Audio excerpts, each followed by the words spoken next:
판다를 보면 종종 동물이라는 걸 잊습니다. 인형처럼 둥글고 느리고 눈은 동그랗게 순해 보이죠. 그런데 이 친구도 원래는 곰입니다. 진짜 질문은 여기입니다. 맹수로 진화한 계통이 왜 대나무로 인생을 올인했느냐는 거죠. 오늘은 판다의 선택을 생존의 경제학으로 봅니다. 판다는 식용목 동물이고 곰과에 속합니다. 친척을 보면 더 놀랍죠. 불곰, 북극곰, 반달곰 대부분 고기 맛을 포기하지 않습니다. 그런데 판다의 식단은 거의 대나무 한 가지입니다. 대나무는 영양이 낮고 시한화물 같은 독도 있습니다. 대부분 동물은 본능적으로 이런 식물을 피하려 하죠. 영양이 부족하니 해결책은 하나입니다. 많이 먹는 겁니다. 야생 판다는 하루 대부분을 씹고 또 씹는 데 씁니다. 먹는 게 곧 일이고 더 아이러니한 건 몸속 설비가 그대로라는 점입니다. 육식동물은 장이 짧습니다. 단백질은 빨리 흡수되니까요. 반대로 풀은 셀룰로스가 잘 안 부서집니다. 판다는 반추동물처럼 위가 여러 칸도 아닙니다. 그래서 대나무를 대략 20%만 소화합니다. 하루 30kg 이상 먹고 배출도 하루 수십 번 합니다. 대나무를 잡으려다 보니 손도 변했습니다. 손목뼈가 커지면서 가짜 엄지 같은 구조가 생겼죠. 완벽한 엄지는 아니지만 대나무 쥐기엔 딱입니다. 그럼 왜 하필 대나무일까요? 남중국에 살림엔 대나무가 믿을 수 없을 만큼 풍부했습니다. 자라나는 속도도 빠릅니다. 경쟁자가 적으니 독점 식자재가 된 셈이죠. 여기서 진짜 반전이 나옵니다. 연구에 따르면 판다는 고기 감칠맛을 느끼는 유전자 기능을 잃었습니다. 대략 420만 년 전쯤으로 추정하기도 합니다. 맛이 안 느껴지면 고기는 매력이 떨어집니다. 그러다 사냥 감각도 조금씩 퇴화했을 가능성이 있죠. 그런데 겉모습은 여전히 날카로운 이빨과 발톱입니다. 그렇다고 독이 사라지진 않습니다. 대나무의 시한화물은 사람에겐 위험한 수준입니다. 판다는 장내 미생물로 독성 성분을 분해합니다. 슈도모나스가 한몫하죠. 먹는 방식도 계산적입니다. 계절과 종에 따라 독이 더 많은 부위를 피하고 상대적으로 안전한 부분을 골라 먹는다고 합니다. 무작정 씹는 게 아니죠. 또 하나의 오해가 있습니다. 대나무는 단백질이 없다는 말. 어린 죽순과 잎은 생각보다 단백질이 많습니다. 그래서 판다의 영양 구성은 완전한 초식과 다릅니다. 하지만 현실은 냉정합니다. 단백질을 챙겨도 소화 효율이 낮으니 양으로 밀어붙여야 합니다. 그래서 대사가 느려지고 움직임도 최소화됩니다. 곰이라면 원래 겨울에 지방을 쌓고 잠을 잡니다. 그런데 판다는 그럴 여유가 없습니다. 먹는 걸 멈추는 순간 바로 에너지 수지가 깨지니까요. 겨울은 그냥 버텨야 합니다. 그래서 판다가 눈에 보이는 건 성격보다 전략일 수 있습니다. 최소한의 에너지로 최대한 오래 버티는 몸, 가끔 굴러서 내려가는 게 걷는 것보다 싸게 먹힐 때도 있죠. 먹어야 하는 양이 많다 보니 한 마리가 차지하는 영역도 큽니다. 서로 가까이 살면 대나무가 모자라기 쉽죠. 그래서 야생 판다는 대체로 혼자 지냅니다. 혼자 지내는 데엔 장점도 있습니다. 싸울 일이 줄어들고 먹이를 나눌 고민도 덜하죠. 문제는 번식입니다. 만날 방법이 냄새뿐입니다. 암컷의 가임 기간은 1년에 며칠뿐이라고 알려져 있습니다. 대략 이틀에서 7일, 이 짧은 창을 놓치면 그 해는 기회가 끝납니다. 시간표가 너무 빡빡하죠. 운 좋게 서로 만나도 거기서 끝이 아닙니다. 임신 기간은 약 5개월, 새끼는 믿기 힘들 만큼 작습니다. 엄마 몸무게 대비 수백 분의 1 수준이죠. 게다가 쌍둥이가 태어나는 경우도 있습니다. 듣기엔 그럴듯한데 키우는 건 거의 불가능합니다. 새끼가 너무 약해서 보통 한 마리에 집중해야 합니다. 여기서 개체수가 더 줄기도 하죠. 정리하면 판다는 식단도 극단적이고 번식도 놀랄 만큼 어렵고 한 번 흔들리면 회복이 느립니다. 그래서 작은 변화에도 멸종 위험이 커집니다. 여기에 인간 변수가 더해졌습니다. 농지 확대와 개발로 대나무 숲이 쪼개졌고 도로와 철도가 장벽이 됐습니다. 가축과 반려동물의 질병도 새로운 위협이 됩니다. 기후변화도 무시 못합니다. 대나무는 고도와 기온에 민감해서 숲의 경계가 움직이면 먹이 지도도 같이 흔들립니다. 특화된 생물일수록 변화에 약합니다. 그래도 희망은 있습니다. 중국은 2021년에 야생 판다가 1,800마리 이상이라며 위기 등급이 완화됐다고 밝혔습니다. 세계자연기금도 조사치를 바탕으로 1,864마리를 언급했습니다. 사육개체도 늘었습니다. 사람이 돕는 환경에선 번식 성공률이 오르고 인공 보조도 들어갑니다. 하지만 야생에서 이어지려면 숲과 통로가 필수입니다. 야생 판다는 한 덩어리가 아닙니다. 작은 집단이 여러 곳에 띄엄띄엄 나뉘어 있습니다. 서로 왕래가 줄면 유전적 다양성도 줄 수 있고 재난에 더 취약해집니다. 그래서 나온 해법이 국립공원과 연결 통로입니다. 자이언트 판다 국립공원은 2021년 공식 출범했고 면적이 약 2만 2,000제곱킬로, 서식지 70% 이상을 품습니다. 연결 통로의 역할은 떨어진 숲을 이어줍니다. 자료에선 13개 집단을 복도처럼 연결한다고 설명합니다. 판대겐 짝 찾는 길이고 숲에겐 생태 혈관입니다. 여기서 경제학이 등장합니다. 판다는 대나무라는 단일 공급자에 의존합니다. 가격 변동은 거의 없습니다. 공급 차질이 나면 대체제가 거의 없습니다.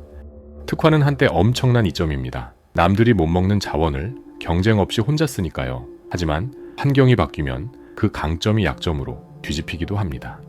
그리고 유명한 미스터리가 하나 더 있죠. 판다가 말똥에 몸을 비빈다는 그 괴상한 행동입니다. 처음 들으면 그냥 장난처럼 들립니다. 그런데 관찰 기록은 꽤 일관적이었습니다. 연구자들은 추울 때 이 행동이 더 잦다고 봤습니다. 2020년 연구는 말똥 속 특정 성분이 추위를 느끼는 수용체를 둔감하게 할 수 있다는 제안입니다. 다만 논쟁은 남아 있습니다. 직접 실험이 쉽지 않아 대신 쥐실험으로 단서를 확인한 방식이었죠. 추위를 덜 느끼면 오히려 위험해질 수도 있습니다. 그래서 결론은 신중해야 합니다. 천방어의 기술일 수도 그냥 놀이일 수도 있습니다. 중요한 건 한 가지입니다. 판다는 늘 에너지 부족을 임기응변으로 메운다는 점이죠. 인간도 이제 방향을 바꿨습니다. 밀렵을 강하게 줄이고 서식지를 복원하고 번식 프로그램을 운영합니다. 그리고 가장 큰 변화는 숲을 다시 연결하는 일입니다. 왜 굳이 판다를 돕느냐? 질문하실 수 있습니다. 판다를 지키는 일은 같은 숲에 함께 사는 수많은 종을 함께 지키는 우산 효과가 있기 때문입니다.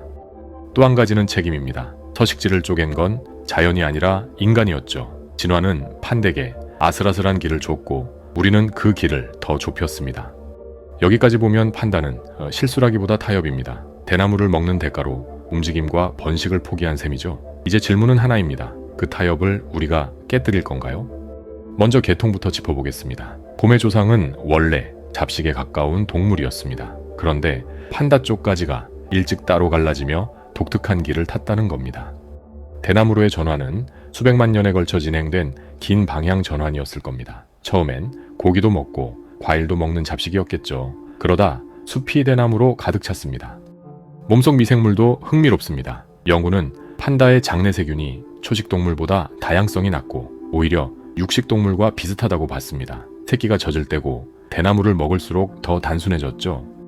배설물만 봐도 소화의 한계가 드러납니다. 대나무 섬유가 거의 그대로 남아 나오거든요. 소화가 덜 되니까 먹는 속도와 양으로 결손을 메우는 구조입니다. 판다의 하루는 단순합니다. 먹고 잠깐 쉬었다가 또 먹고 다시 쉬는 이 반복이 거의 전부입니다. 먹는 시간이 길어져서 하루 절반 이상을 씹기도 합니다. 이걸 돈으로 비유하면 월급은 넉넉지 않은데 고정 지출이 큰 사람 같습니다. 매일매일 현금 흐름이 멈추면 바로 적자가 나는 구조죠. 그래서 판다는 계절마다 먹는 부위를 바꿉니다. 봄엔 부드러운 죽순, 다른 계절엔 잎이나 줄기, 영양과 독성의 균형을 그때그때 맞추는 셈입니다.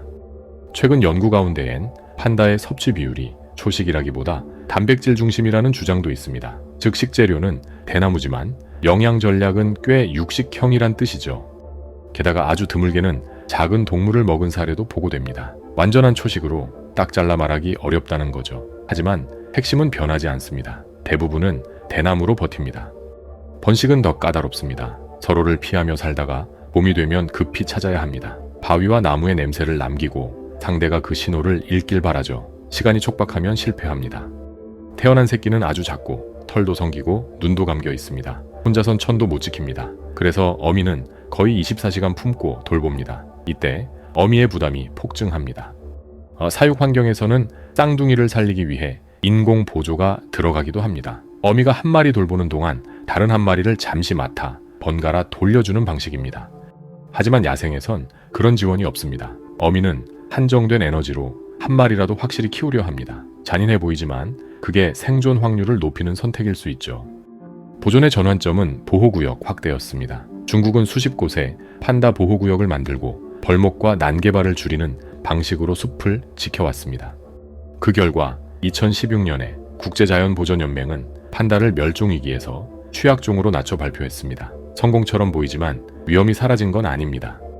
최신 소식도 있습니다. 2025년 11월 보도에 따르면 국립공원 안에서 판다 생태 통로 6곳이 만들어졌다고 전해집니다. 그리고 13개 집단을 잇는다고 합니다. 통로라는 건 거창하지 않습니다. 끊어진 숲 사이에 다시 나무를 심고 사람길과 교차하는 곳엔 야생동물 길목을 따로 마련해 주는 겁니다. 이렇게 길이 열리면 한 마리의 이동이 한 집단의 미래를 바꿉니다. 새짝을 만나고 새 피가 섞이고 재난에도 버틸 확률이 올라갑니다. 또 다른 리스크도 있습니다. 대나무는 수십 년 주기로 한꺼번에 꽃을 피운 뒤 대규모로 고사하기도 합니다. 영우는 이런 시기에 먹이 공백이 커질 수 있다고 경고합니다. 이제 최근 흐름도 보겠습니다. 판다는 단순히 귀여운 상징이 아니라 국가 단위의 보존 프로젝트가 된 셈입니다. 여기서 중요한 건 숫자와 뉴스 뒤에 서식지의 질이 따라오느냐입니다. 2025년 11월 발표에선 사육 판다가 808마리로 2015년 422에서 늘었다고 합니다. 번식 연구가 쌓이며 안정적 번식군을 만들었다는 말이죠. 그래도 야생 회복이 목표입니다. 같은 시기 중국은 스촨 미안양에 새 판다 보존 기지를 가동하기 시작했다고 전해집니다. 개체 관리와 연구 거점이 여러 곳으로 분산되는 흐름입니다.